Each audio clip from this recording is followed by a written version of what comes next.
ఎప్పుడు కూడా హిందుత్వ, సనాతన ధర్మ, మన దేశం, మన భక్తి అనే మోటోతోనే బీజేపీ ఎప్పుడు ముందుకెళ్తూ ఆల్ ఆఫ్ సడన్ ఇలాంటి డెసిషన్ కి తెరలేపింది. ₹1,00,000 రెంట్ తీసుకుంటే కాగితం మీద మాత్రం ₹10,000 రెంట్ రాసేసి నిజంగా మీరు యాక్సెప్ట్ చేస్తారా? ఒక టీటీడీ బోర్డు మెంబర్లో ఇతర మతస్థులను ఒకవేళ ఎంటర్ చేస్తే టీటీడీ అనేటువంటిది దేవుడికి సంబంధించినటువంటి ఆస్తి. ఇది కూడా అల్లాహ్కి సంబంధించిందే కదా.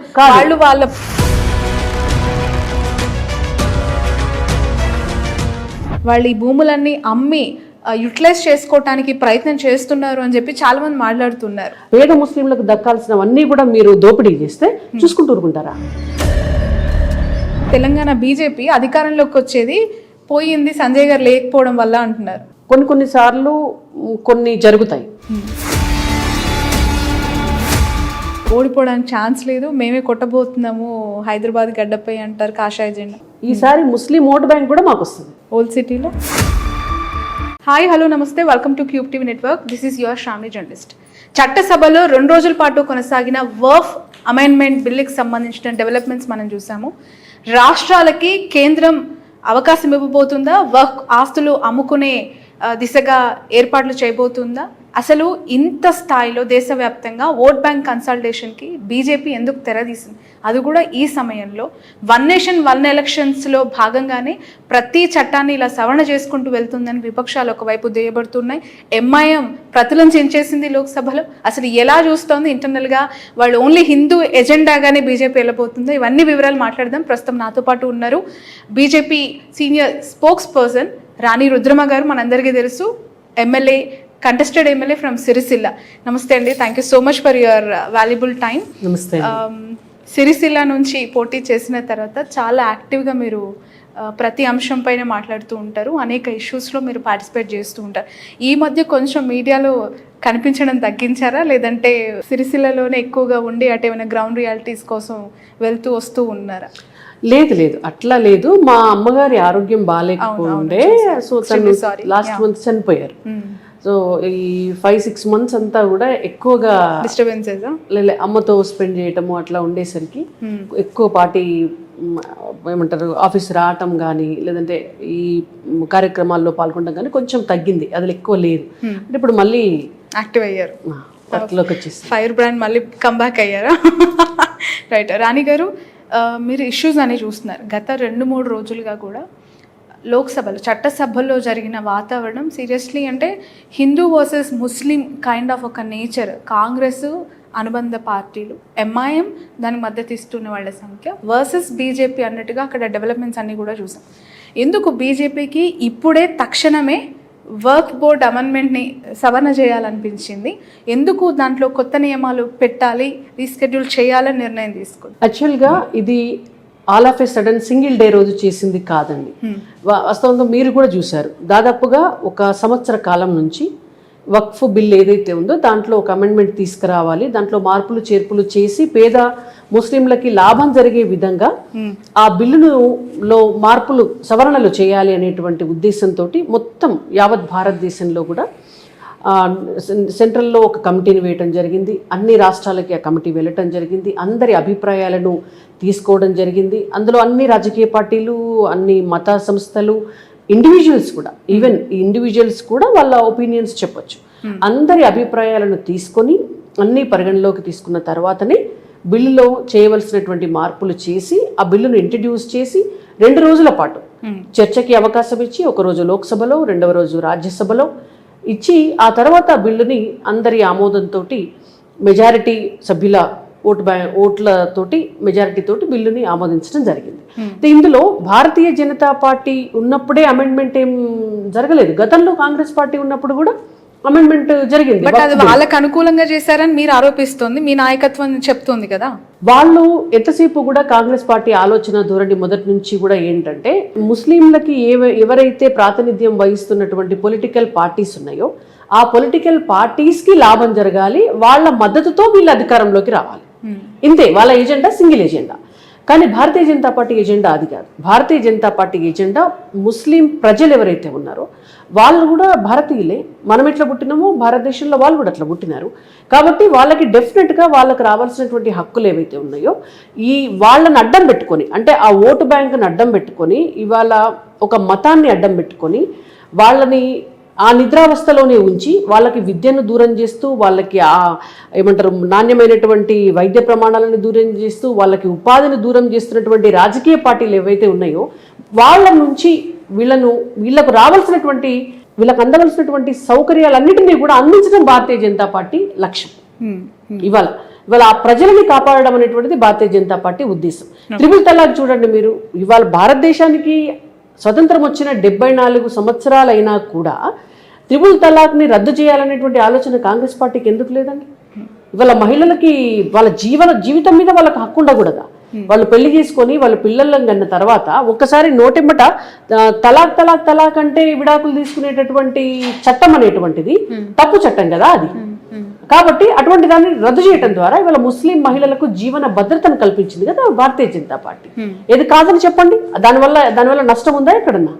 కాదని చెప్పండి, ఎక్కడ నష్టం లేదు కదా. ఏ ఒక్క ముస్లిం మహిళనన్నా వ్యతిరేకించమని చెప్పండి, కాదు కదా.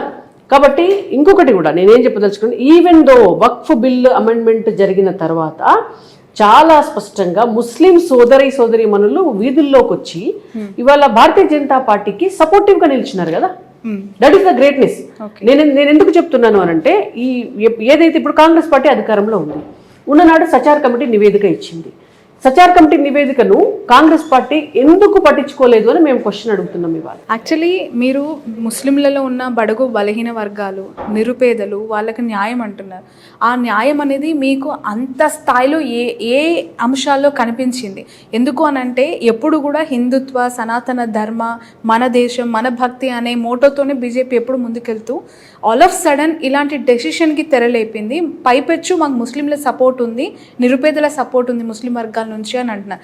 ఎలాంటి అంశాల్లో మీకు మద్దతు వస్తుంది అనుకుంటున్నారు ఈ డెవలప్మెంట్లో? 2014లో నరేంద్ర మోడీ గారు ప్రధానమంత్రి అయినప్పటి నుంచి కూడా ఈ రోజు వరకు ముస్లిం ప్రజలకు వ్యతిరేకంగా ఎక్కడన్నా ఒక స్టేట్మెంట్ ఇచ్చారా? ఎక్కడన్నా మీరు చూడండి, ఒక్క స్టేట్మెంట్ ఉందా వాళ్ళకి వ్యతిరేకంగా? లేదు కదా. ముస్లిం సోదరీమణులు ఎవరైతే ఉన్నారో వాళ్ళకి కూడా న్యాయం జరగాలి. ఇన్నాళ్ళు వాళ్ళని ఒక మతం భ్రమలో పెట్టి వాళ్ళకి అన్యాయం చేసినటువంటి పార్టీల నుంచి వాళ్ళకి న్యాయం జరగాలనేటువంటిదే నరేంద్ర మోడీ గారి లక్ష్యం, భారతీయ జనతా పార్టీ లక్ష్యం కూడా. వాళ్ళు కూడా సామాన్య ప్రజలే కదా, సాధారణ ప్రజలకు ఎప్పుడు కూడా మేము వ్యతిరేకం కాదు. అయితే మీకు చాలా స్పష్టంగా మీకు చెప్తాను, ఈ దోపిడీ వెనుక అసలు కాంగ్రెస్ పార్టీకి ఎంఐఎంకి ఉన్నటువంటి బాధ అంటే ఈ వక్ఫ్ బిల్ అమెండ్మెంట్ జరిగితే వాళ్ళ పీఠాలు కదిలిపోతాయి అన్న బాధ. మీకు ఒక లెక్క చెప్తాను నేను. వక్ఫ్ బోర్డు వార్షిక ఆదాయం మొత్తం భారతదేశం వ్యాప్తంగా వాళ్ళు ఇప్పుడు చూపించేది 163 కోట్లు. 163 కోట్లు. కానీ నిజంగా వాటి విలువ 1,20,000 కోట్లు. చాలా తక్కువ. 1% కూడా కాదు. 1% కూడా కాదు, 0.10% కూడా రాదు. ఇది ఈ లెక్క. జనరల్ గా సచార్ కమిటీ ఇప్పుడు కాదు, ఒక 10-15 సంవత్సరాల క్రితం సచార్ కమిటీ ఇచ్చినప్పుడే వాళ్ళు చెప్పినటువంటి విలువ ఆ రోజే దాదాపుగా సంవత్సరానికి 12,000 కోట్ల రూపాయలు అద్దెలు రావాలి. ఇప్పుడు వక్ఫ్ భూములు అంటే ఏంటిదండి? వక్ఫ్ భూమిలో మీకు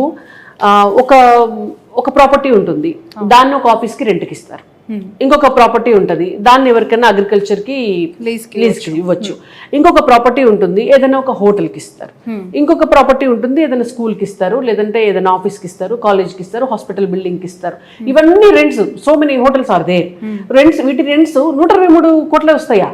వీళ్ళు ఏం చేస్తారంటే 1,00,000 రూపాయలు రెంట్ తీసుకుంటే కాగితం మీద మాత్రం 10,000 రూపాయల రెంట్ రాసేసి 10,000 చూపిస్తారు, మిగిలిన 90,000 రూపాయలు ఎవరైతే దాంట్లో కీలకంగా ఉన్నారో వాళ్ళు దోపిడీ చేయటం మొదలుపెట్టారు. ఈ వక్ఫ్ భూముల నుంచి వచ్చేటటువంటి ఆదాయం అంతా పేద ముస్లింలకు చెందాలి.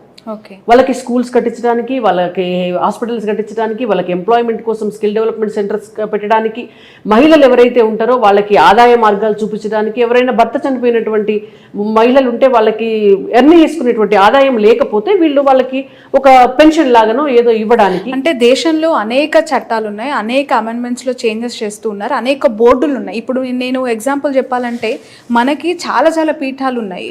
మనకు మైసూర్లో సచ్చిదానంద గారి పీఠము, శారదా పీఠం, పీఠాధిపతి ఉంది, ఇక్కడ చిన్నజీయ స్వామి ఆశ్రమం ఉంది.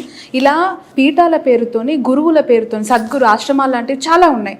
అక్కడ కొన్ని వేల ఎకరాల ల్యాండ్ బ్యాంక్ వాళ్ళకి సంబంధించిన బిజినెస్లు కొనసాగుతున్నప్పుడు దేశంలో ఎక్కడ ఏం లేనట్టు అమెండ్మెంట్ బిల్ని వర్ఫ్కి సంబంధించి ఈ 2.0కి ఎందుకు ఉమీద్గా నామకరణం చేసి అందులో కూడా ముస్లిమేతరులను ఇన్వాల్వ్ చేశారు. నిజంగా మీరు యాక్సెప్ట్ చేస్తారా? ఒక టీటీడీ బోర్డు మెంబర్లో ఇతర మతస్థులను ఒకవేళ ఎంటర్ చేస్తే ఇతర మతస్థులకు సంబంధించిన వాళ్ళు అక్కడ పరిరక్షకుడుగా ఉండి అందులో ఇన్వాల్వ్ అవుతారు అని అంటే మీరు నేను యాక్సెప్ట్ చేయగలమా? వక్ఫ్ బోర్డుకి టీటీడీకి సంబంధం లేదు. టీటీడీ ఎగ్జాంపుల్ చెప్తాను, అసలు సంబంధమే లేదు. మనం ఎట్లా కంపేర్ చేస్తారు? టీటీడీ అనేటువంటిది దేవుడికి సంబంధించినటువంటి ఆస్తి. ఇది కూడా అల్లాకి సంబంధించిందే కదా. వాళ్ళు వాళ్ళ ప్రేమతోని లేదు దానం ఇవ్వడం అంటే అల్లాకి ఇచ్చినట్టే అనుకోవడం అని వాళ్ళు లేదు. వక్ఫ్ ఆస్తి మీరు కూడా ఇవ్వచ్చు. వక్ఫ్ ఆస్తిలో అది కేవలము అల్లాకు సంబంధించినటువంటి దేవుడికో లేదంటే ఒక మసీదుకో సంబంధించినటువంటి ఆస్తి కాదు. అంటే వాళ్ళు కేవలము దానం చేయటం అనేటువంటిది కేవలము పేద ప్రజలకు, ఎవరైతే ముస్లిం మతస్థులు ఉంటారో ముస్లిం మతంలో ఉన్నటువంటి పేదలకి ఆ ఆస్తి అనేటువంటిది, దాని ద్వారా వచ్చే ఆదాయం అనేటువంటిది వాళ్ళకి చెందాలి. అది అది దేవుడి ప్రాపర్టీ కాదు. అది ఈవెన్ మీకు ఇంకొక విషయం కూడా నేను చెప్తున్నాను. ఫర్ ఎగ్జాంపుల్ మీరు టీటీడీ గురించి తీసుకొచ్చారు. టీటీడీ కింద ఏమైనా స్కూల్స్ కాలేజెస్ నడిస్తే అందులో కేవలం హిందువులే చదువుకోవాలనే రూల్ ఎక్కడ లేదండి. ఎవరైనా వెళ్ళి వేద పాఠశాలకు వెళ్ళి ముస్లిమ్స్ కూడా చదువుకోవచ్చు. ఎంట్రీ ఉంది, అక్కడ ఎంట్రీ ఉంది. అండ్ టీటీడీ లాంటి బోర్డ్స్ లో గవర్నమెంట్ అపాయింట్ చేస్తుంది. టీటీడీ బోర్డుని గవర్నమెంట్ అపాయింట్ చేస్తుంది. ఏ పార్టీ అధికారంలోకి ఉంటే ఆ గవర్నమెంట్ అపాయింట్ చేస్తుంది. అసలు ఉద్యోగులనే యాక్సెప్ట్ చేయలేని బోర్డు అది. ఇక్కడ అలాంటి వర్క్ బోర్డులో ముస్లిమేతరులు, అది కూడా పార్టీలకు అతీతంగా ఇన్వాల్వ్ అవుతారు అని చెప్పి అమెండ్మెంట్ లో చేంజ్ చేసిన లైన్ ఏదైతే తప్పేం లేదు. అది ముస్లింలకు ఆగ్రహం తెప్పిస్తుంది. అది దేవుడికి సంబంధించిన విషయం కాదు. అది తప్పు కాదు మీరు అంటున్నారు, అదే తప్పని వాళ్ళు అంటున్నారు. ఇప్పుడు నిజంగా నేను ఒక క్వశ్చన్ అడుగుతున్నా. నిజంగా మీరు గనుక ఎవరైతే ఆ ట్రస్ట్ లో ఇప్పటి నుంచి ఉన్నారో, పార్లమెంట్ సాక్షిగా క్వశ్చన్ అడిగారు కదా, అమిత్ షా గారు అడిగారు, కిరణ్ రిజిజు గారు అడిగారు, మా పార్టీ తరఫున మాట్లాడిన ప్రతి ఒక్కరు అడిగారు. మీరు ఇన్ని సంవత్సరాల నుంచి, ఈ భారతదేశంకి స్వతంత్రం వచ్చిన 74 సంవత్సరాల నుంచి ఈ వక్ఫ్ బోర్డు ద్వారా వచ్చినటువంటి ఆదాయం ద్వారా ఎన్నెన్ని స్కూల్స్ కట్టినారు? ఎక్కడన్నా హాస్పిటల్ కట్టినారా? ఎక్కడన్నా ఒక స్కూల్ కట్టినారా? ఎక్కడన్నా మహిళలకు సంబంధించిన ఏదైనా స్కిల్ డెవలప్మెంట్ సెంటర్ పెట్టినారా? లేదు. అంటే ఏం చేస్తున్నారు? అసలు వక్ఫ్ బోర్డు ఆస్తులు ఎన్ని అన్యాక్రాంతమైనవి అంటే మీరు వక్ఫ్ బోర్డు వేరే మతస్థులను ఎలో చేయొద్దు, అధికారులను ఎలో చేయొద్దు, ప్రభుత్వాన్ని ఇంటర్ఫియర్ కానియొద్దు అనేటువంటిది ఒకటి అడ్డం పెట్టుకొని ఇవాళ పేద ముస్లింలకు దక్కాల్సినవన్నీ కూడా మీరు దోపిడీ చేస్తే చూసుకుంటూ ఊరుకుంటారా? కాదు కదా. ఇన్నేళ్లకు అధికారంలోకి వచ్చాక ఎన్ని సంవత్సరాలకు గుర్తొచ్చి 1 by 1 చేస్తారు కదా. ఎప్పుడైనా కూడా 1 by 1 చేస్తారు. ఒకటేసారి అన్ని జరగవు. ఇవాళ కాశ్మీర్ ఉంది, కాశ్మీర్ సంబంధించిన 371 ఆర్టికల్ రద్దు. ఆ ఆర్టికల్ రద్దు చేసేటప్పుడు అధికారంలోకి రాగానే నెక్స్ట్ డేనే చేయడం కుదరదు కదా. దానికి ఇట్ టుక్ టైం. ఒక 7-8 సంవత్సరాలు పట్టింది. ఎలా ఆర్టికల్ రద్దు చేసినారు? 1 by 1. ఇవాళ సిఏఏ అమెండ్మెంట్ ఉంది, అది కొంత టైం తర్వాత చేశారు. విమెన్ రిజర్వేషన్ బిల్ ఉంది, అదే చేశారు. 1 by 1 చేసుకుంటూ వస్తారు. అధికారంలోకి రాగానే తెల్లారే జరగాలంటే దీనికి ఒక ప్రొసీజర్ ఉంటుంది కదా. దానికి ఒక ప్రొసీజర్ ఉంటుంది. ఆ సిస్టమ్ ద్వారా చేయాలి, పబ్లిక్ ని కూడా ప్రిపేర్ చేయాలి, వాళ్ళ దగ్గర నుంచి వచ్చినటువంటి అన్ని అవి కూడా తీసుకోవాలి. ఇవన్నీ రాష్ట్ర ప్రభుత్వాలకి వక్ఫ్ భూములపై అధికారం ఇవ్వబోతున్నారా? అంటే రాష్ట్రాలకి ఏమైనా అలాంటి ఆదేశం చేయబోతుందా కేంద్ర బీజేపీ? మొన్న చాలా స్పష్టంగా భారతీయ జనతా పార్టీ మేము చాలా క్లియర్ గా చెప్పడం జరిగింది. అందులో మీకు కమిటీలో ఎవరెవరు ఉంటారు అనేటువంటి చాలా క్లియర్గా ఇచ్చారు. మొత్తం ఒక లిస్ట్ కూడా ఇవ్వటం జరిగింది. దాంట్లో డిస్ట్రిక్ట్ కలెక్టర్ కూడా ఉంటాడు, దాంట్లో కన్సర్న్డ్ రెవెన్యూ సంబంధించినటువంటి ఆఫీసర్ కూడా ఉంటారు, మీకు ముస్లిం ఏతరులు కూడా ఉంటారు. ముస్లిం కమ్యూనిటీలో కూడా మీరు క్లెయిమ్ చేసుకుంటున్నారు కానీ కలెక్టర్లు, బ్యూరోక్రాట్స్ కూడా ఇందులో ఇన్వాల్వ్ అయ్యారు అని అంటే ఖచ్చితంగా ఇప్పుడున్న మన పొలిటికల్ సిస్టమే డామినెంట్ సిస్టమ్. పొలిటీషియన్స్ అనేవాళ్ళు బ్యూరోక్రట్స్ని ఎట్లా శాసిస్తున్నారు అనే దానికి బెస్ట్ ఎగ్జాంపుల్స్ మన కళ్ళ ముందు కనిపిస్తాయి. ఇక్కడ కూడా వర్క్ బోర్డ్కి సంబంధించి బ్యూరోక్రాట్స్ని ఇన్వాల్వ్ చేస్తున్నారు. వాళ్ళ పరిధిలోకి ఈ ఆస్తుల లిస్ట్ అంతా వెళ్ళబోతుంది. ఆన్లైన్ పోర్టల్లోకి ఈ ఆస్తుల విలువలు, దానికి సంబంధించిన వివరాలన్నీ ఎక్కించబోతున్నారు, కలెక్టర్ చేయబోతున్నారు అనేదే చాలా షాకింగ్గా ఎక్కడో బీజేపీ ఇంకేదో సిద్ధాంతం ఇంటర్నల్గా ఉంది, వాళ్ళు ఈ భూములన్నీ అమ్మి యుటిలైజ్ చేసుకోవటానికి ప్రయత్నం చేస్తున్నారు అని చెప్పి చాలా మంది మాట్లాడుతున్నారు. ఇప్పుడు కలెక్టరు, ఆర్డీఓ, ఎంఆర్ఓ చేయకపోతే ఎవరు చేస్తారు మరి? భూముల రిజిస్ట్రేషన్ ఎవరు చేస్తారు చెప్పండి? అంటే ఒక ప్యారలల్గా ఇంకేదైనా సిస్టమ్ ఉందా? ఇప్పుడు తెలంగాణలో మీరు ఎక్కడన్నా పోయి 1 ఎకరం భూమి కొనుక్కుంటారండి, రిజిస్ట్రేషన్ ఎక్కడ చేసుకుంటారు? తహసీల్దార్ ఆఫీస్లో పోయి చేసుకుంటారు, రిజిస్ట్రేషన్ ఆఫీస్లో పోయి చేసుకుంటారు, అంతే కదా? అవునా కదా? మీ రిజిస్ట్రేషన్ ఎక్కడ జరుగుతుంది? రిజిస్ట్రేషన్ ఆఫీస్లో పోయి చేసుకుంటారు. మరి వాళ్ళ వక్ఫ్ భూములన్నీ కూడా డిజిటలైజేషన్ చేసి, అసలు రిజిస్ట్రేషన్ లేని భూములు చాలా ఉన్నాయి, అవి అన్యాక్రాంతం అయిపోతున్నాయి. మీకు డిజిటలైజేషన్ చేయటం ద్వారా లాభమే కదా. మీకు ఆన్లైన్లో కనిపిస్తుంది, భూముల వివరాలన్నీ కూడా ఆన్లైన్లో కనిపిస్తాయి. అవి అన్యాక్రాంతం కాకుండా కాపాడుకోవచ్చు. వాటి నుంచి వచ్చేటటువంటి ఆదాయం ముస్లిం పేదలకు చెందుతుంది. ముస్లిం ప్రజలు కూడా వెళ్ళి చాలా స్పష్టంగా అడగచ్చు, ఇగో ఇది వక్ఫ్ ప్రాపర్టీ, ఈ ప్రాపర్టీ నుంచి ఇంత ఆదాయం వస్తుంది, దీన్ని మేము వాడుకుంటాము అని వాళ్ళు డైరెక్ట్ గా క్లెయిమ్ చేసుకోవచ్చు కదా. ఇప్పుడు ఆడిటింగ్ లేకపోతే బాధ, కానీ ఆడిటింగ్ జరిగితే అండ్ ఇంకా కలెక్టర్ స్థాయిలో జరిగితే ఎవరైనా అక్కడ లోకల్లో ఉన్నటువంటి ముస్లిమ్స్ అంతా వెళ్ళి కలెక్టర్ దగ్గర కూర్చోవచ్చు. ఓకే, సో ఇప్పుడు చాలా మంది వక్ఫ్ భూముల్లో ఇల్లు కొనుక్కున్న వాళ్ళు, అక్కడ ఆల్రెడీ నిర్మించుకొని ఈ ఇష్యూస్, లీగల్ ఇష్యూస్ వల్ల ఇబ్బంది పడుతున్న వాళ్ళు ఎవరైనా సరే ఈ వర్క్ అమెండ్మెంట్ రివైజ్ తర్వాత వాళ్ళకు క్లియర్గా ఇన్స్ట్రక్షన్స్ ఇవ్వబోతోందా కేంద్ర ప్రభుత్వం? వాళ్ళు అవి తిరిగి, అంటే ఇప్పుడు ముఖేష్ అంబానీ గారి ముంబై ఇల్లు యాంటిలినా దాని పరిధిలోకే ఉంది, లీగల్గా ఇష్యూస్ ఉన్నాయి, మన చార్మినార్కి సంబంధించి తాజ్మహల్, ఇట్లా చాలా మన హెరిటేజ్ స్ట్రక్చర్స్ కూడా సివిల్ ఇష్యూస్, లీగల్ ఇష్యూస్ ఉన్నాయి అని చెప్పి తెలుస్తుంది. అవన్నీ కూడా ఇప్పుడు క్లియర్ అవబోతున్నాయా? ఇప్పుడు చూసారా, మీరే అన్నారు మొత్తం లీగల్ ఇష్యూస్ ఉన్నాయి అని. ఎందుకు వచ్చాయి లీగల్ ఇష్యూస్ అన్ని? ఎందుకు వచ్చాయి అంటే వాటికి లెక్క పత్రం లేదు, వాటికి ఎక్కడ రిజిస్ట్రేషన్స్ ప్రాపర్గా లేవు, వాటి వివరాలు డాక్యుమెంటేషన్ చేయబడలేదు, వాటి వివరాలు ఆన్లైన్లో లేవు కాబట్టే కదా ఈ ప్రాబ్లం అంతా ఇష్యూ అయింది. దాన్ని అట్లా వదిలేస్తే రేపు ఎక్కడ కూడా వక్ఫ్ ప్రాపర్టీ దొరకకుండా ఎక్కడిదక్కడ కబ్జాలు పెట్టేస్తారు కదా. ఇవాళ రేపు ఏం జరుగుతుంది? ఒక 6 నెలల టైం ఇచ్చింది కదా central government as per this amendment bill. ఈ 6 months లో ఎక్కడెక్కడ వక్ఫ్ ప్రాపర్టీస్ ఉన్నాయి, ఏవి లిటిగేషన్స్ లో ఉన్నాయి అనేది మొత్తం తీస్తారు కదా. లింక్ డాక్యుమెంట్స్ తీస్తారు. లింక్ డాక్యుమెంట్స్ తీస్తే ఆటోమేటిక్ గా తెలిసిపోతుంది. సో ఒక అంచనా వస్తుంది అసలు ఏది ఎన్ని ఉన్నాయి, ఎన్ని పోయినాయి, అన్యాక్రాంతం. మీకు తెలంగాణలోవి నేను చెప్తాను. తెలంగాణలో 77,538 ఎకరాలండి వక్ఫ్ భూమి. 77,538 ఎకరాలు తెలంగాణలో వక్ఫ్ భూమి. ఈ వక్ఫ్ భూమిలో 75% 57,000 acres ఆల్రెడీ ఆక్రమించబడ్డాయి. ఓకే, ఇప్పుడు ఇవి వక్ఫ్ ప్రాపర్టీస్ గా లేవు, ఓకే, ఇండివిజువల్ ప్రాపర్టీస్ అయిపోయినాయి. సో ఇప్పుడు వాటి పరిస్థితి ఏంటి? అది మన అమెండ్మెంట్ బిల్ ప్రకారం కనుక ఈ రిజిస్ట్రేషన్స్ మ్యూటేషన్స్ అయిన తర్వాత మరి వాటిని మళ్ళీ వక్ఫ్ ప్రాపర్టీస్ కింద గుర్తించి ఆ వక్ఫ్ బోర్డు కింద వచ్చి ముస్లింలకు ఆదాయం వచ్చేటట్టుగా చేస్తారా, ఏం చేస్తారో అనేది వీ హ్యావ్ టు వెయిట్. ఎందుకంటే ఇప్పుడు అది 5 ఏళ్ల క్రితమో 10 ఏళ్ల క్రితమో జరిగింది కాదు, కొన్ని 100 ఏళ్ల క్రితం ఆల్రెడీ ఆక్యుపై అయిపోయి తెలంగాణ ప్రభుత్వం అఫ్ కోర్స్ హైడ్రా ద్వారా తీసుకొచ్చి చూస్తే కూడా అలా చాలా రిజిస్ట్రేషన్ అయిపోయి లీగల్ అయిపోయినాయి. సో ఇప్పుడు మీరు అది సాధ్యతరం అవుతుంది అనుకుంటున్నారా ఈ గవర్నెన్స్? చూడాలి, లెట్స్ ట్రై. ఎప్పుడైనా మంచి ఉద్దేశం ఉన్నప్పుడు ప్రయత్నం చేయాలి. ఇంత మంచి ఉద్దేశంతో చేస్తున్న బీజేపీ పార్టీకి ఎదురు దెబ్బలు తగులుతున్నాయి. ఆల్రెడీ మమతా బెనర్జీ సుప్రీంకోర్టులో ఫైట్ చేస్తానన్నారు, నిలబడదన్నారు. కాంగ్రెస్ పార్టీకి చెందిన చాలా మంది సుప్రీంకోర్టులో సవాల్ చేస్తూ అక్కడ కేసెస్ పిలిచేస్తూ ఉన్నారు.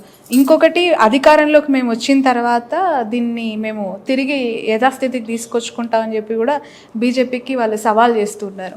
అంటే ప్రభుత్వాలు మారంగానే ఈ సవర్ణలు కూడా మారిపోతే ఇంకా పేదలకు ఎట్లా న్యాయం జరుగుతుంది? గుడ్డి ద్వేషం వాళ్ళది. అసలు ప్రభుత్వం మారదు కదా ఎప్పటికీ అని నేను అనను, అది అత్యాశేమో మరి ఎప్పటికీ. అందుకే నేను అంటాను ఎప్పటికీ అని నేను అనను, ప్రభుత్వం మారదు. కానీ నేను ఒకటి చాలా స్పష్టంగా చెప్తాను మీకు, ప్రజలు కూడా ఇదివరకు లాగా చదువుకోకుండానో లేకపోతే టెక్నాలజీకి దూరంగా ఉండో లేకపోతే జరుగుతున్న విషయాలు వాళ్ళకి తెలియకుండా ఉండడము, మరీ భయభ్రాంతులకు గురయ్యే పరిస్థితుల్లోంచి చాలా వరకు ఒక 70% బయటపడ్డారు. ముస్లిం కమ్యూనిటీకి సంబంధించినటువంటి వాళ్ళు కూడా ఇవాళ ప్రపంచంలో ఏం జరుగుతోంది అనేటువంటిది వాళ్ళకి తెలుసు. ఇవాళ ఒక్కొక్క డెసిషన్ జరుగుతున్నప్పుడు డెఫినెట్గా వాళ్లకు రావాల్సిన ఆదాయ వనరులు వాళ్ళకు రాకుండా వాళ్ళ మతం పేరు చెప్పుకొని పైన ఉన్న వాళ్ళు తింటున్నారు అనేది ఎప్పుడైతే వాళ్ళకి అర్థమైందో ఆటోమేటిక్గా వాళ్ళు కూడా బీజేపీ సైడ్ ఉంటారు కదా. వాళ్ళకు మంచి చేసినప్పుడు వాళ్ళు బీజేపీకి వ్యతిరేకం ఎందుకుంటారు? వీళ్ళు వచ్చి మళ్ళీ బిల్లును మారుస్తామంటే అప్పుడు ముస్లిం సోదరులే ఊరుకోరు. బట్ చాలా రాష్ట్రాల్లో మీకు ఇంత మద్దతు ఉందని చెప్తూ ఉన్నారు రాణి రుద్రమ గారు. ఏకపక్షంగా బయటికి వచ్చి పాలాభిషేకాలు పూలాభిషేకాలు మోదీ గారికి అమిత్ షా గారికి చేసిన విజువల్స్ ఎక్కడా కనిపించలేదు. నిరుపేదలకు మీరు ఆ స్థాయిలో మంచి చేసి అమెండ్మెంట్ చేంజెస్ చేశాము అన్నప్పుడు ఎక్కడ కూడా ఓపెన్గా వచ్చి వాళ్ళ సంతోషాన్ని ఎక్స్ప్రెస్ చేయట్లేదు. ఎందుకంటారు? డెఫినెట్గా చేస్తారు. ఇప్పుడు మహిళా రిజర్వేషన్ బిల్ వచ్చింది, మొత్తం ప్రజలంతా మహిళలంతా బయటకు వచ్చి పాలాభిషేకం చేసినారా? చేయలే కదా. కొన్ని చోట్ల పొలిటికల్ పార్టీస్ ఉన్న చోట పొలిటికల్ ఇప్పుడు మహిళా రిజర్వేషన్ బిల్ వచ్చిన రోజు బీజేపీ ఆఫీసులో జరిగినట్టు కాంగ్రెస్ పార్టీ ఆఫీసులో ఏమి సంబరాలు జరగలేదే. నేను ఎందుకంటున్నా అంటే కమ్యూనిస్టులు ఏం వాళ్ళ ఆఫీసుల్లో సంబరాలు చేయలేదే. ఇవన్నీ పొలిటికల్ ఇష్యూస్ ఉంటాయి. నేను అనడం సామాన్య ప్రజలందరూ కూడా ఇళ్లలోంచి, కానీ అందరికీ సంతోషమైందిగా, ఎవ్రీబడి ఈజ్ హ్యాపీ. సో నేనేమంటున్నానంటే బయటకు వచ్చి పాలాభిషేకం చేయనంత మాత్రాన దీన్ని వ్యతిరేకిస్తున్నారని కాదు. ఈవెన్ త్రిపుల్ తలాక్ రద్దు చేశాము. ప్రతి ముస్లిం మహిళ కూడా గర్వంగా గౌరవంగా దాన్ని యాక్సెప్ట్ చేసింది.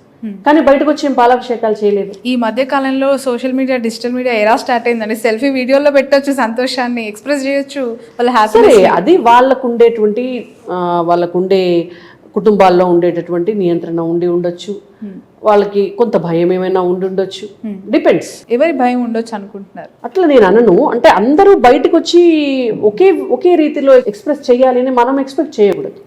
Okay right. ఈ వర్క్ అమెండ్మెంట్ చేంజెస్, ఈ రివైజేషన్ యాక్ట్కి సంబంధించి రాబోయే జిహెచ్ఎంసీ ఎలక్షన్స్లో బీజేపీ పైన ఏ విధంగా దెబ్బ కొట్టబోతుంది? ఎందుకు అనంటే ఈసారి మేయర్ పీఠం కైవసం చేసుకున్న దిశగా బీజేపీ ప్రయత్నాలు చేస్తుందంటున్నారు. ఈసారి మాదే మేయర్ అంటారు. ఈసారి ఖచ్చితంగా ఓడిపోవడానికి ఛాన్స్ లేదు, మేమే కొట్టబోతున్నాము హైదరాబాద్ గడ్డపై అంటారు కాషాయ జెండా.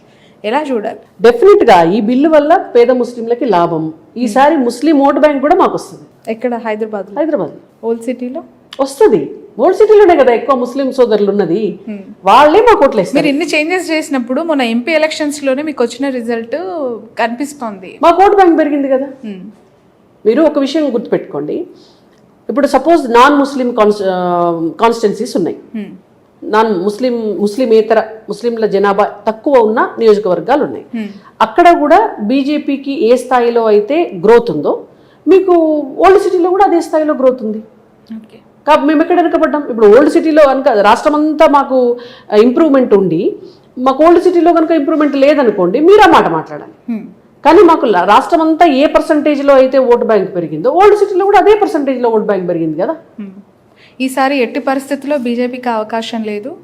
వెనకున్న బీఆర్ఎస్, ముందున్న కాంగ్రెస్ పార్టీ ఖచ్చితంగా యాక్టివ్ అయ్యి ఎంఐఎం మేయర్ సీట్ని కైవసం చేసుకోబోతుంది అనే వాళ్ళకి బీజేపీ నుంచి యాజ్ ఎ స్పోక్స్ పర్సన్గా మీ ఆన్సర్ ఏంటి?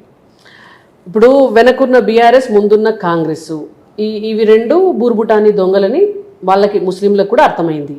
ఇవాళ వాళ్ళు కూడా ఎంఐఎం ఆధిపత్యం వల్ల మేము నష్టపోతున్నాం అనే దాంట్లో వాళ్ళు కూడా వచ్చినారు. ఇవాళ కామన్ పీపుల్ కూడా కాంగ్రెస్లో బీఆర్ఎస్లో ఉన్నటువంటి కార్యకర్తలకు కూడా ఇవాళ ఎంఐఎంను అడ్డం పెట్టుకొని వీళ్ళు ఇటువంటి రాజకీయాలు చేస్తున్నారు అనేటువంటిది అందరికీ అర్థమైంది.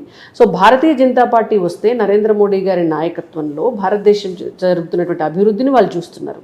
ఇవాళ ఇక్కడ కూడా చూడండి మీరు, కిషన్ రెడ్డి గారి నాయకత్వంలో మేము 8 ఎమ్మెల్యే స్థానాలు, 8 ఎంపీ స్థానాలు, లేటెస్ట్గా రీసెంట్గా 2 ఎమ్మెల్సీస్, గతంలో సంజయ్ గారు ఉన్నప్పుడు ఒక ఎమ్మెల్సీ వచ్చింది. అప్పుడు మేము జిహెచ్ఎంసీలో అన్ని సీట్లు వచ్చినాయి, ఎవరు ఊహించకుండా. దాదాపు ఫిగర్ టచ్ అవుతుందా? కాన్ఫిడెన్స్ మేము మేయర్ సీట్ ని కైవసం చేసుకోబోతున్నాం. బట్ రియాలిటీ అలా అనిపించట్లేదు ఆఫ్టర్ దిస్ అమెండ్మెంట్. లేలే, మీకు రియాలిటీ మొన్న 2 ఒక గ్రాడ్యుయేట్ ఎమ్మెల్సీ, ఒక టీచర్ ఎమ్మెల్సీ వస్తుందని ఎవరన్నా? మేము జిహెచ్ఎంసీ గురించే చెప్తున్నాం మీకు. మీరు చూడండి, రేపటి నాడు స్థానిక సంస్థల ఎమ్మెల్సీ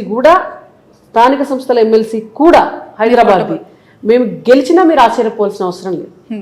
కానీ ఖచ్చితంగా గెలుస్తామని చెప్పట్లేదు. అంటే ఐఎమ్ నాట్ ఏ ఆస్ట్రాలజర్ కదా. అంటే మనం ఖచ్చితంగా గెలుస్తాం అనేది మనం చెప్పలేము ఎప్పుడు కూడా రాజకీయాల్లో. ఎవరు కూడా, ఈవెన్ మోడీ గారు పోటీ చేసినా, ఎవరు పోటీ చేసినా కూడా అది ప్రజల ఆశీర్వాదం. ఎందుకంటే ఈ స్థాయిలో చట్ట సవరణలు చేసుకుంటూ ఇంత పెద్ద సెన్సేషనలిజం తెరదీసిన పార్టీకి వన్ సైడెడ్ గా మద్దతు రావాలి, వస్తుందేమో, wait and see. Right. So okay, ఏం జరుగుతుంది? ఇంకా మరికొన్ని రోజుల్లో తమిళనాడు ఎలక్షన్స్ జరగబోతూ ఉన్నాయి.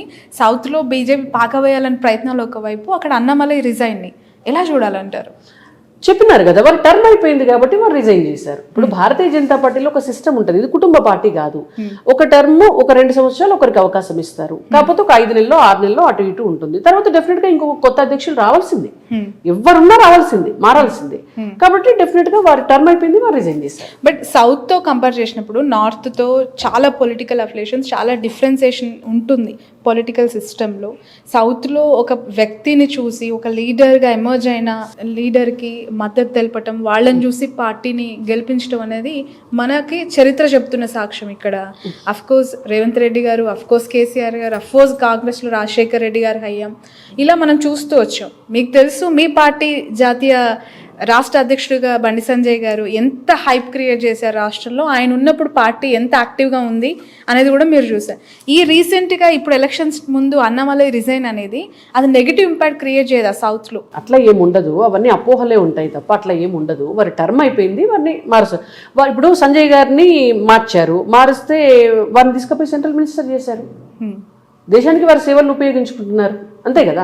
ఇప్పుడు అన్నామలై గారిని వారు టర్మ్ అయిపోయింది, వారి సేవలు ఇంకో రకంగా. సంజయ్ గారు తెలంగాణ బీజేపీ అధికారంలోకి వచ్చేది పోయింది సంజయ్ గారు లేకపోవడం వల్ల అంటున్నారు. సరే, అంటే నేనేమంటున్నాను అని అంటే కొన్నిసార్లు కొన్ని జరుగుతాయి. సో వాటికి ఏదైనా కారణం అయి ఉండొచ్చు. కానీ పార్టీ ఒక నిర్ణయం తీసుకున్న తర్వాత కార్యకర్తలుగా మేమందరము కూడా డెఫినెట్గా పార్టీ నిర్ణయానికి తలొగ్గి పనిచేయవలసింది. So how is about groupism in Telangana BJP? అసలు ఏమైనా గ్రూప్ ఉంటే మీరు అలా చెప్పాలి, మేము ఇలా అడగాలి. ఓపెన్ గా చెప్పండి. ఓపెన్ గా చెప్తున్నాను, ఏ గ్రూప్ లేదు. ఈటల గారి వర్గం, సంజయ్ గారి వర్గం, కిషన్ రెడ్డి గారి వర్గం, ఒకవైపు రాజాసింగ్ గారి అసంతృప్తి, అసమ్మతి ఆయన కొనసాగిస్తూనే ఉన్నారు. ఎక్కడ కట్టడి అవుతుంది? ఎవరు దాని అది స్వేచ్ఛ కదా, అది ప్రజాస్వామ్యం. అది కాంగ్రెస్ చెప్తుంది, బీజేపీకి కాదు. ఇప్పుడు బీజేపీలో కూడా ప్రజాస్వామ్యం ఉంటది. అసలు అత్యంత ఎక్కువ ప్రజాస్వామ్యం ఉన్నదే పార్టీయే మాది. ఏ కార్యకర్తనా ఏదైనా కావచ్చు. అది కాంగ్రెస్ పార్టీలో సాధ్యమవుతుందా? గాంధీ కుటుంబం కాకుండా ఎవరైనా పెత్తనం చేసే కుర్చీలో కూర్చోమనండి. పివి నరసింహారావు గారు కూర్చున్నందుకు వారి అంత్యక్రియలు కూడా ఢిల్లీలో జరగకుండా అవమానించిన పార్టీ కాంగ్రెస్ పార్టీ. కాంగ్రెస్ పార్టీలో సాధ్యమవుతుందా? బీఆర్ఎస్ పార్టీలో కేసీఆర్, కేటీఆర్ కాకుండా వాళ్ళ కుర్చీల్లో రాష్ట్ర అధ్యక్షుడు, వాళ్ళ జాతీయ అధ్యక్షుడు, ఇప్పుడు జాతీయ పార్టీ కదా, వాళ్ళ జాతీయ అధ్యక్షుడు సీట్లో వేరే వాళ్ళని కూర్చోబెట్టమనండి, సాధ్యమవుతుందా? చేయొచ్చేమో వాళ్ళు, చేయమనండి చూద్దాం. కానీ బీజేపీ అట్లా కాదు, ఎవరైనా ఏదైనా కావచ్చు, ఎవరైనా ఏదైనా మాట్లాడచ్చు, మా అభిప్రాయాలని వ్యక్తం చేయొచ్చు. దానికి గ్రూపిజం అని పేరు పెడితే ఎట్లా? మేము ప్రజాస్వామ్యం అంటున్నాం. నాయకత్వ సమన్వయ లోపం వల్లనే తెలంగాణ స్టేట్ బీజేపీ ఎక్కడో ఉండాల్సింది ఇలా నిర్వీరంగా, లేదంటే కొంచెం కార్యకర్తలకి దూరంగా, ఒక స్పోర్టివ్నెస్ లేకపోవటం వల్లనే ఇబ్బందులు పడుతుంది అనేది మీ పార్టీ పైన, మీ పార్టీ ప్రధాన నాయకుల పైన ఉన్న అలిగేషన్. దాన్ని ఎలా చూడాలి? అసలు కార్యకర్తల దగ్గరికే మేము పోతున్నాం, మీ దగ్గర కార్యకర్తలు రావట్లేదు. రావాల్సిన అవసరం ఏముంది అంటున్నాను నేను. ఇప్పుడు పార్టీ నాయకులు పై స్థాయి నుంచి, రాష్ట్ర అధ్యక్షుల స్థాయి నుంచి జిల్లా అధ్యక్షుల వరకు ప్రతి ఒక్కరు కూడా లోకల్ గా కార్యకర్తల దగ్గరికి వెళ్ళాలి, ప్రజల దగ్గరికి వెళ్ళాలనేది భారతీయ జనతా పార్టీ సిద్ధాంతం. కార్యకర్తలను ఆఫీసుల చుట్టూ తిప్పుకోవాలనేది భారతీయ జనతా పార్టీ సిద్ధాంతం కాదు. నాయకులే వెళ్ళాలి. ఇప్పుడు నెలకు ఒక ప్రోగ్రాం పెడతారు, కంపల్సరీ ప్రతి ఒక్కరిని కూడా రాష్ట్ర అధ్యక్షుల వారితో సహా కింది స్థాయి బూతులకు కూడా పంపిస్తారు. ప్రజల దగ్గరికి వెళ్ళి ప్రజలతోటే మాట్లాడమంటారు. మా నాయకులు ఏదన్నా ఊరికి వెళ్తే వెళ్ళి కార్యకర్తల ఇళ్లలో బస చేస్తారు. హోటల్స్ లో బస చేయడం అనేటువంటి చాలా తక్కువ. కార్యకర్తలే ఆ కల్చర్ భారతీయ జనతా పార్టీలోనే ఉంది. అంటే కార్యకర్తలతో మమేకమయ్యి ప్రజలతో మమేకమై ఉండే పార్టీయే Bharatiya Janata party. Okay, right. రాష్ట్రంలో సన్న బియ్యానికి సంబంధించి సరఫరా జరుగుతూ ఉన్నప్పుడు 37 రూపాయలు కేంద్రానికి మోదీ గారు ఫోటో పెట్టాలి అక్కడ సంజయ్ గారు లాంటి లీడర్ ఇంతకుముందు మాట్లాడిన మాట ఎందుకు జనాల్లోకి అంత పెద్ద ఎత్తున తీసుకెళ్ళలేకపోయారు? సంజయ్ గారు అన్న మాటని ఇక్కడున్న నాయకులు కావచ్చు, మీ యాడ్స్ కావచ్చు, ఆ దిశగా ఎందుకు వెళ్ళలేదంటే డెఫినెట్గా చేస్తున్నాము. ఇవాళ కిషన్ రెడ్డి గారు కూడా పిలుపునియటం జరిగింది. సన్న బియ్యం వండేటటువంటి ఇళ్లలోకి ఇవాళ భారతీయ జనతా పార్టీ నాయకులు, కార్యకర్తలు వెళ్ళి వాళ్ళ ఇళ్లలో భోజనం చేసి ఇది మోడీ గారి బియ్యం అని చెప్పి రావాలి. ప్రతి రేషన్ షాప్ దగ్గర కూడా ఆ పోస్టర్ పెట్టాలి అని చెప్పేసి ఒక పిలుపునిచ్చారు. మా కార్యకర్తలంతా కూడా కింది స్థాయిలో చేస్తున్నారు. ప్రతి నియోజకవర్గంలో, ప్రతి రేషన్ షాప్ దగ్గర కూడా అవన్నీ కూడా యాక్టివ్ గా అవన్నీ కూడా జరుగుతున్నాయి. రైట్. ఫైనల్లీ రాణి రుద్రమ గారు ఓపెన్ గా ఒకటే క్వశ్చన్, దానికి స్ట్రైట్ ఆన్సర్ చేయాలి. రైట్. ప్రామిస్? ప్రామిస్. ఏం వంకర టింకర లేకుండా ప్రామిస్. కొత్త బీజేపీ అధ్యక్షుడు ఎవరు? తెలియదు నాకు. లేదు లేదు ఖచ్చితంగా ఓపెన్ గా చెప్పాలి. నేను ఒట్టేసి చెప్పాను, తెలియదు. మీరు ఎవరని అనుకుంటున్నారు? తెలియదు. ఎవరు వస్తే బాగుంటది స్టేట్ బీజేపీకి అనుకుంటున్నారు? What is your assumption? A BJP కార్యకర్త వచ్చినా ఒక కార్యకర్తగా నేను పనిచేస్తాను. ఏ బీజేపీ కార్యకర్త రాష్ట్ర అధ్యక్షులైన ఒక కార్యకర్తగా నేను పనిచేస్తాను. అంటే కార్యకర్తలు రాబోతున్నారా? కార్యకర్తల నుంచి ఒకరు నాయకుడు కూడా కార్యకర్తే కదండి. ఇప్పుడు మా కిషన్ రెడ్డి గారైనా కార్యకర్తని, మాకు బండి సంజయ్ గారైనా కార్యకర్తని, అక్కడ కూర్చున్నారు మా జనరల్ సెక్రటరీ గారు ప్రదీప్ గారైనా కార్యకర్తని. వీళ్ళంతా కూడా బీజేపీ కార్యకర్త. నరేంద్ర మోడీ గారు కూడా కార్యకర్త. ఏ సామాజిక వర్గం నుంచి ఎవరైనా పర్వాలేదు, బీజేపీ కార్యకర్త ఎవరైనా పర్లేదు. Thank you very much. Thank you